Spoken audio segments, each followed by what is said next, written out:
लेके बात करांगे रोजगार के। हमारे हरियाणा में कितने सुंदर हालात हैं, हो सकता है इसका समाधान हरियाणा तो ना हो। इस बारे में ये चाहता हूं जो वीडियो देखने वाले हैं इस वीडियो को हमारे देश के प्रधानमंत्री साहब तक पहुंचाने का कष्ट करें। हमारे साथ में एक बेटी बैठी है जिनसे मैं आपकी मुलाकात करवाऊंगा, लेकिन आप लोगों को पहले बता देता हूं ये जो इनकी अपनी कैटेगरी है उसमें इस बहन का सिलेक्शन पहले नंबर पे हुआ था, प्रथम स्थान पे आई थी ये। प्रथम स्थान में आने के बाद भी इस बेटी को नौकरी नहीं है, बेरोजगार है। ये मैं मेरे हरियाणा के फतेहाबाद के अंदर बैठे हैं, फतेहाबाद की बातें कर रहा हूं। बहन अपना शुभ नाम क्या है? मेरा नाम पल्लवी है सर। पल्लवी, हम बाण भाई हैं, सर ने छोड़ दे, मैं पत्रकार नहीं हूं। हम बात करांगे अपने जो शिक्षा है हमारा और रोजगार है उसने लेकर। बेबे कड़े थी पढ़ाई कर रखी आपने? मैंने भाई जी एमएससी कर रखी है, बीएड और एसटेट, टीजीटी, पीजीटी, सीटेट कर रखे हैं सर। जो एचटेट, टीजीटी, पीजीटी, सीटेट ये मतलब सब हम क्लियर करके हाँ, आपने पढ़ाई करने हाँ के भाई बाद? जी क्लियर कर। अच्छा मैं एक बात पूछना चाहता हूँ, क्या रुपये लाग लिए होंगे आज तक की पढ़ाई में? एक आंकड़ा है वैसे जोड़ा है हम टोटल ऑल ओवर एस्टिमेट तो क्या लगा सकते हैं भैया, क्योंकि एमएससी के दौरान ही उसमें 60-70 हज़ार तो एमएससी में लग गए, और फीस के वो भी, और किताबों के वो रह गई अलग। बीएड में दिए थे 75 हज़ार, बीएड में फीस किताबें रह गई अलग। बेबे और जैसे हम पढ़ने जाऊँ हाँ उसमें हमारा किराया भाड़ा भी लग गए है, कापी किताबा के भी लग गए हैं। मतलब मंथली जो खर्चा है एक माता पिता को पढ़ाने में मेरे हिसाब से आज के टाइम पे कॉलेज में जब जाना शुरू हो जाए है, जब की बात कर रहा हूँ मैं, मेरे हिसाब से 6 से 7 हज़ार रुपये का लग जाता होगा महीना। हाँ भाई जी, क्योंकि स्कूलों में फीस बहुत घनी महंगी हो रही है। हम तो न्यू सुनने में आए हैं प्राइवेट स्कूलों में एक बच्चे की 15-15 हज़ार रुपये फीस हो रही, छोटे छोटे बच्चे की। अच्छा जब पढ़ाई इतनी महंगी हो रही, इतने रुपये आपके माता पिता ने आप खर्च कर दिए और आपको इस काबिल बना दिया बेटा आप पढ़ने के लायक हो और आप नौकरी के लिए तैयारी करो। नौकरी के लिए आपने तैयारी करी, उस तैयारी में आपने टीजीटी, पीजीटी, एचटेट और सीटेट ये सब चीजें आपने क्लियर कर दी। हाँ। ये क्लियर करने के बाद आपके भी सपने होंगे कुछ ना कुछ, तो सोचा तो होगा नौकरी सपना मिलेगी? तो ना शुरू से यही था कि 10वीं के बाद ही जैसे +1 की क्लासेस लगाई, टीचर इतने बढ़िया थे कि शुरू से लेक्चरर बनने का सपना था। और जल्दी शादी हो गई, हम 4 बहनें हैं, जल्दी 16 साल की उम्र में शादी हो गई। उसके बाद +2 मैंने उसके बाद किया, शादी के बाद। उसके बाद मैंने ग्रेजुएशन की भिवानी से।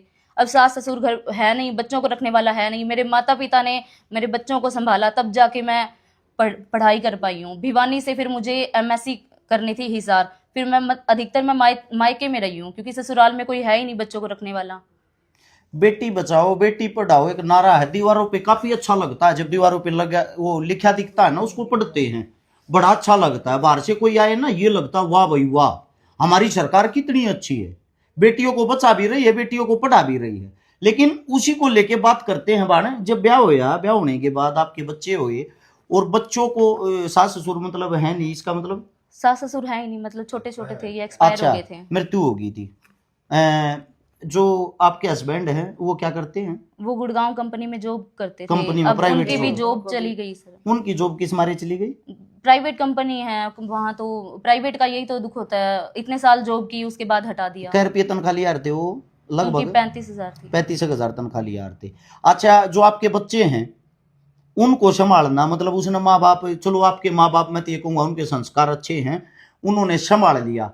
अगर माता पिता भी ये बात बोल देगा अपने बड़का नाप संभालो, हमारी जिम्मेदारी थोड़ी है अब उसके बाद फिर तो पढ़ाई हो ही नहीं पाती। 10 महीने का बच्चा, मैंने दूध पीता बच्चा, दूध नहीं पिलाया बच्चों को, दोनों बच्चों को दूध नहीं पिलाया मैंने। 10 महीने का मैंने इधर छोड़ा था, मम्मी पापा ने दोनों ने मिलके संभाला है, तब जाके मेरी पढ़ाई पूरी हुई है। देखो बहुत मुश्किल से एमएससी मैंने हिसार से की, डेली अप डाउन किया करती थी फतेहाबाद से हिसार। उसके बाद फिर मुझे गुड़गांव जाना पड़ा, मतलब धक्के खा खा के बड़ी मुश्किल से पढ़ाई की है।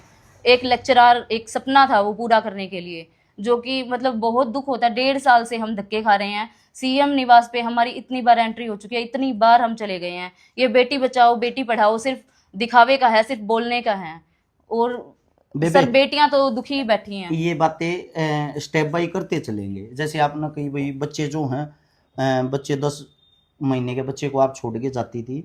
देखो जिसको कामयाब होना है ना वो संघर्ष करता है। मेरा भी 4 महीने की मेरी बेटी थी, मेरी पत्नी उसको छोड़ के मेरे चुनाव में कैंपेनिंग करे आ रही थी, चुनाव लड़ रहे थे हम। तो लोग इन चीजों को पता क्या, लोग तो इन चीजों को एक मजे के तरीके से देखते हैं, कर रहे होंगे भाई, जरूरी अपने घर क्यों ना रहते। जो एक ऐसा दल है ना, वो आपको इन बातों पे पता क्या, ये नहीं बोलेगा आपके संघर्ष को सलाम नहीं करेगा, वो ये देखेगा भाई 10 महीने के बच्चों को छोड़ने की क्या जरूरत है। देहाती आदमी पता क्या बोलेगा, अपने बड़का ने क्यों नहीं संभालती, ब्याह दी था दी, अपना काम कर।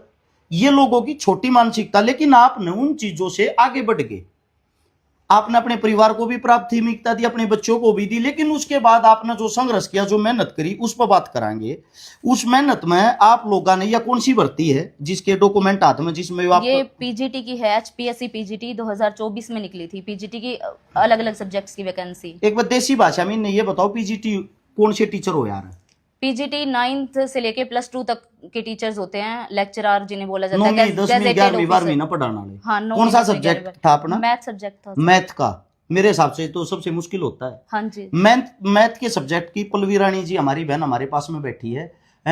कौन सी उसमें आते हो आप कास्ट में? BCA। पहली बात तो ये जर्नल नहीं है, कुछ लोगों को ये मिर्ची होती है भाई, अगर जर्नल परेशान है। आप लोगों को बता देता हूं, परेशान सब हैं, बस अपनी परेशानी कोई दिखाना नहीं चाहता। सरकार का सामना करने की सबकी हिम्मत नहीं होती। अब ये बेटी है, ये एक घर की बेटी है, तो एक परिवार की पत्नी भी है, दो इज्जत इस बेटी के हाथ में है। अब अगर ये बेटी सरकार के खिलाफ धरने निकाले, मोर्चे निकाले, और इन बेटियां पे सरकार मुकदमा दर्ज कर दे, दोनों परिवार की तो हिम्मत टूटती है, और दोनों परिवारों की तरफ से कोसा जाता है, तुझे क्या जल्दी थी, तू धरने में क्यों शामिल हुई। लेकिन एक बात बताओ, एक बेटी माता पिता ने पढ़ा दी, इसके परिवार ने संभाल दी, उसके बाद भी अगर वो धक्के खा रही है ये रैंक होते हुए, अब आपको निकालने का कारण क्या है बहन? आप सेलेक्ट हो गए, आपको मैं देखने लग रहा हूं 150 में 129 नंबर, 150 में 129 नंबर आ रहे हैं आपका। मेरे हिसाब से बहुत ज्यादा नंबर होते हैं। 129 नंबर आने के बाद, आपकी फर्स्ट रैंक आने के बाद भी आपका सिलेक्शन क्यों नहीं हुआ? मुझे तो ये लग रहा है कि जाति के कारण नहीं हुआ, सिर्फ जाति के कारण, सिर्फ और सिर्फ जाति के। क्या मैंने फॉर्म भरा सिर्फ कैटेगरी से, BCA कैटेगरी से, इसके अलावा। एक छोटी छोटी बात है, कौन सी जाति आपकी? BCA में आते हैं सर, सुथार हैं। अच्छा, खातियों के अंदर से आती है मेरी बहन, जांगड़ा है। अच्छा, मैं ये बोल रहा हूं, अगर एक मुद्दा और भी आता ना, यहाँ हर जगह आप रोडों पे देखोगे लोग चिल्लाते हैं हिंदू हिंदू हिंदू, कि जांगड़ा भी तो हिंदुओं में आते होंगे। हाँ जी। फिर ये जो डॉक्यूमेंट है, पेपर, नौकरी है, इनमें हिंदू दिखाई क्यों नहीं देते? सोचने का विषय ये है, ये बहन ने एक जवाब दिया है जो बड़ा गहरा जवाब है, कि मेरी जाति के कारण मैं बाहर निकाल ली गई। सबसे बड़ा विषय इसका कारण क्या बहन? जाति के कारण क्यों बाहर निकाले गए? मतलब क्योंकि RSS के, मुझे लगता है कि RSS के बैठे हैं ऊपर, ब्राह्मण वगैरह बैठे हैं, तो जनरल वाले जो हैं वो जनरल वालों को ही सिलेक्ट कर रहे हैं। और जो HPSC के चेयरमैन है आलोक वर्मा, वो बिहार से लाए गए हैं, वो खुद हरियाणा से नहीं है, और वो हरियाणा के बच्चों को लगाना ही नहीं चाहते हैं।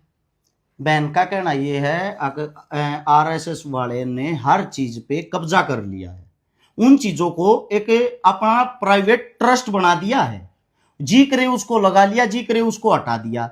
लेकिन बहन का कहना ये, जनरल कैटेगरी वालों ने कब्जा कर लिया है। अब आपको बता देता हूं, मैं स्वयं जनरल कैटेगरी का हूं बहन, हमारे हालत आपसे भी बुरे हैं, हमारे भी हालत सेम ऐसे ही हैं। किसी जाति ने कब्जा नहीं किया है, कब्जा उन आदमियों ने कर लिया है जो सरकार के पिट्ठू हैं, वो किसी भी जाति के हो सकते हैं। अच्छा, उससे दूसरी जो चीज है, सबसे मेन चीज है, जिक्र होया आलोक वर्मा जी, आलोक वर्मा ना बहन, आलोक वर्मा, ये एक बिहार का है, किस पोस्ट पे है ये? चेयरमैन है, HPSC चेयरमैन। HPSC कौन सी? जिनके बाहर धरना चल रहा है, पंचकूला, जो बच्चे धरना कर रहे हैं। आलोक वर्मा जी जो हैं बहन, तो चलो बहन के मुंह से नहीं, मैं अपने मुंह से मैं कहता हूं, उनकी ताकत इतनी है, हमारे जो CM साहब है नायब सिंह सैनी, उनके फोन दे कैसे रख देता, फोन तक नहीं उठाता। बिहार का एक चेयरमैन हरियाणा में आके हरियाणा की बागडोर को संभालता है, हमारे CM के फोन तक नहीं उठाता वो इंसान। सबसे गहरा सोचने का विषय, जितनी भी बड़ी वैकेंसियां हैं, जितने कॉलेज हैं, जितनी यूनिवर्सिटी हैं, उन सब के ऊपर कब्जा इस वक्त RSS के मुख्य आदमियों का हो चुका है, जिनको किसी जाति, किसी धर्म से कोई लेना देना नहीं है। उनकी बागडोर सरकार के हाथ में है। सरकार जैसे चलाना चाहती उन लोगों को वैसे चला रही है। ये दुख आप लोगों को बार बार हम बोलते थे, तो इन लोगों को पता बेबेकेला क्या था आ काम है। जैसे कि मैं जिस कैटेगरी से आता हूं, जर्नल कैटेगरी से, ये सोचते थे अगर जर्नल कैटेगरी का सीएम को ना मारे या बात चुप है, हम इस मारे बार बार आवाज उठावा है। बात यह है हम आवाज उस चीज की उठाते हैं जो सत्यता है। इस बहन को किसी पार्टी किसी सरकार से क्या लेना देना, इस बहन को एक चीज से लेना देना है, इसने पढ़ाई की है, इसने शिक्षा प्राप्त की है। उस शिक्षा प्राप्त करने के बाद यह गुड़िया पहले नंबर पा रही है, और या न्यू कहने लग रही मैं पहले पा रही हूं, मैं हर चीज में सेलेक्ट हो चुकी हूं, तो मेरे को मेरा हक दिया जाए। टीचर बनने की इस बेबे में काबिलियत है, या उस टीचर वाली कुर्सी मांग रही है। उस कुर्सी को छीन कौन रहा है? सबसे पहला नाम आया है एचपीएससी का चेयरमैन।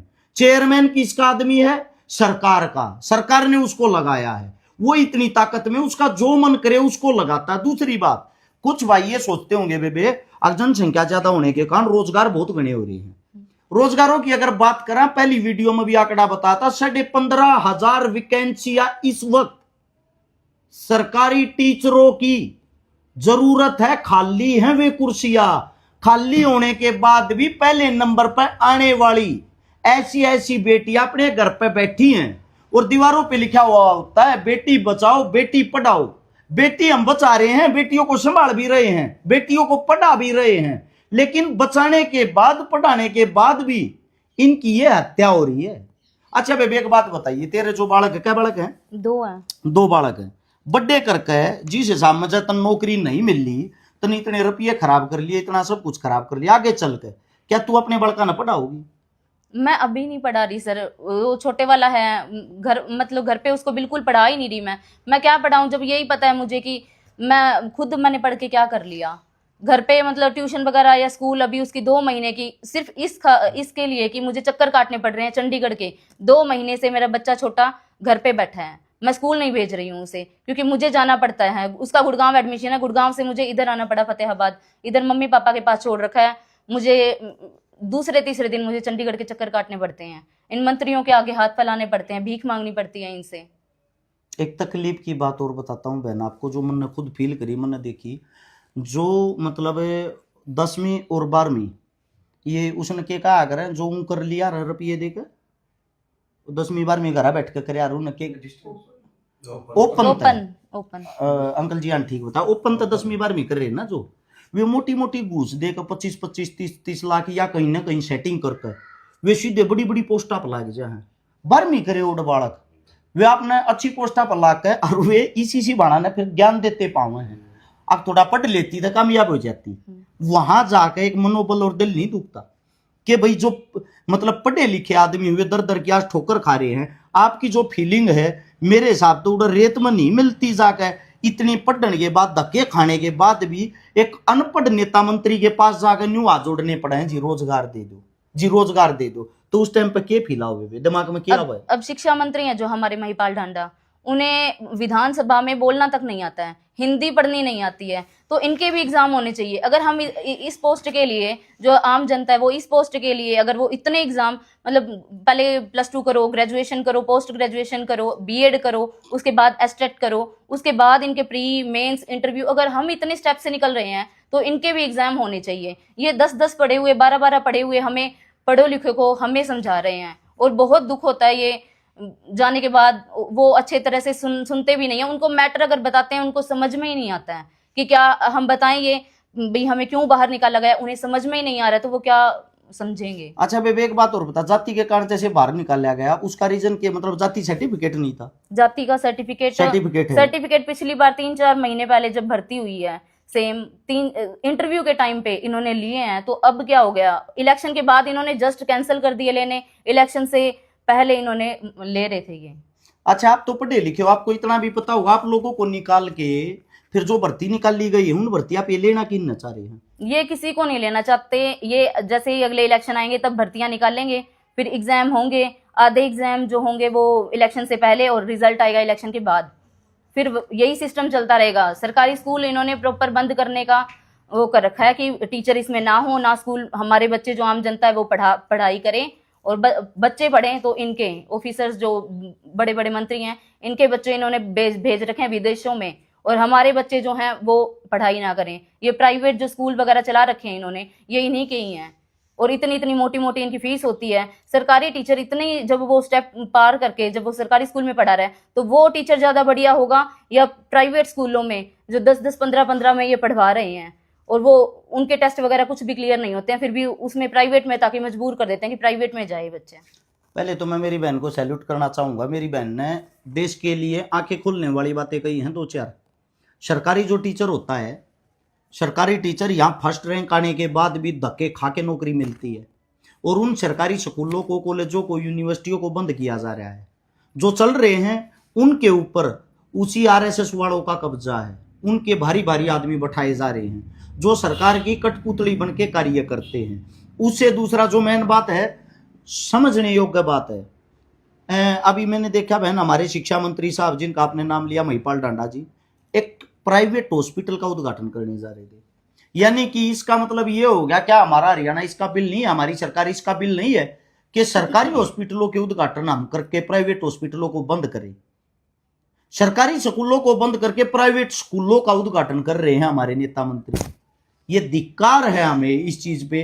दूसरी चीज, शिक्षा मंत्री साहब, जो हमारे शिक्षा मंत्री साहब, अगर आप तक यह वीडियो नहीं पहुंची हो, मैं जनता को कहना चाहूंगा शेयर करके शिक्षा मंत्री जी तक पहुंचा देना। ये वो गुड़िया है जिसने पहले नंबर की रैंक ली और अपने घर पे बैठी है। सारी चीजें होने के बाद, टेस्ट परी जो कुछ भी होते हैं, इंटरव्यू वगैरह, सिलेक्शन होने के बाद, सिलेक्शन लिस्ट लगने के बाद ये बेटियां घर पे बैठी हैं। ये बेटियां बचाई जा रही, ये बेटियां पढ़ाई जा रही हैं। बात थी शिक्षा को लेके। आने वाली जो पीढ़ियां हैं उनको मैं बताना चाहता हूं, भाई अगर आप लोग अपने घरों में बैठे रहे, हकीकत के लिए अपनी आवाज बुलंद नहीं की, अगला नंबर आपका भी हो सकता है। जो आप सरकार में बैठ के मलाई चाट रहे हैं, ये सोच रहे हैं हमारे बच्चे कामयाब हो जाएंगे, लात लगते देरी नहीं लगती। सरकार ना किसी जाति की होती, ना किसी धर्म की होती, ना किसी मजहब की होती, सरकार होती मौके की। सरकार को चाहिए बेनिफिट। और सबसे बड़ी मुद्दे की बात जो इस गुड़िया ने कही है, इस बात की आप दिमाग में डाल लेना, सरकार क्या करेगी, इनको लटका के रख देगी, ये कोर्ट में जाके केस करेंगे, वो केस चलता रहेगा, वो केस चलते चलते 2029 के चुनाव तक पहुंच जाएगा। जैसे ही चुनाव आओगा उससे टाइम में हमारे सीएम साहब घोषणा करेंगे उन बच्चों को ले लिया गया है। और आप लोगों का पता क्या वो जवाब होगा, तालियां बजाओगे आप लोग, और तालियां बजाकर उस सरकार का स्वागत करोगे। वह सरकार फिर आ जाएगी, फिर आकर 5 साल आपको फिर लटकाएगी। बात यहां सिर्फ सरकार की नहीं, बात हो रही है शिक्षा की, रोजगार की। मेरा कहना यह है, इस आवाज को आप लोग बुलंद करो। HPSC पंचकुला के बाहर शिक्षा को लेके ही, नौकरियों को लेके, रोजगार को लेके बच्चे बैठे हैं, प्रोटेस्ट कर रहे हैं। उन बच्चों का मनोबल बढ़ाओ। मैं आप लोगों को बताता हूं, हरियाणा नहीं हिंदुस्तान की तस्वीर तभी सुधर सकती है हर वर्ग में पढ़ा लिखा आदमी, ये पोजीशन वाला आदमी, इस बेटी जैसे बच्चे आगे बढ़ेंगे तभी देश कामयाबी की तरफ बढ़ेगा। आप लोगों को बता देता हूं, अनपढ़ आदमियों ने इस देश के ऊपर, राजनीति के ऊपर, सिस्टम के ऊपर कब्जा कर लिया है। जब तक आप उस कब्जे से बहाल नहीं होगे, धर्म जाति मजहब को छोड़ के उससे आजाद नहीं होगे, आप लोगों का कोई भविष्य नहीं होगा। और आखिरी बात, HPSC जो धरना है पंचकुला में, HPSC के बाहर पंचकुला में धरना चल रहा है, वो जो धरना बच्चे कर रहे हैं, ये ना सोचा भाई उसको खाली HPSC वाले बच्चे कर रहे हैं। वो शिक्षा को लेके कर रहे हैं, वो रोजगार को लेके कर रहे हैं, वो हर एक वर्ग के बच्चों के लिए कर रहे हैं। भाई आप इस बात को समझो।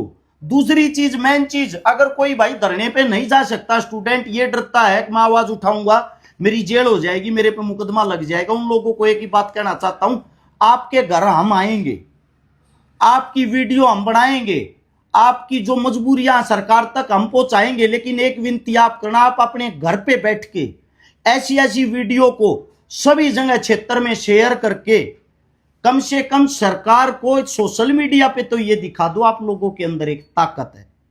आज के टाइम पे सच्चाई के लिए कोई नहीं बोलता। और आप लोगों को बता देता हूं, शिक्षा से बड़ा जो शिक्षा होती है उससे बड़ा कुछ भी नहीं होता। शिक्षित इंसान ही आगे बढ़ेगा तभी देश का भला होगा। इतना ही आप लोगों से कहना था। इस वीडियो को शेयर करके हमारी इतनी मदद जरूर कर देना, हमारे देश के प्रधानमंत्री मुख्यमंत्री साहब तक जरूर पहुंचाना। सभी साथियों का धन्यवाद। जय हिंद।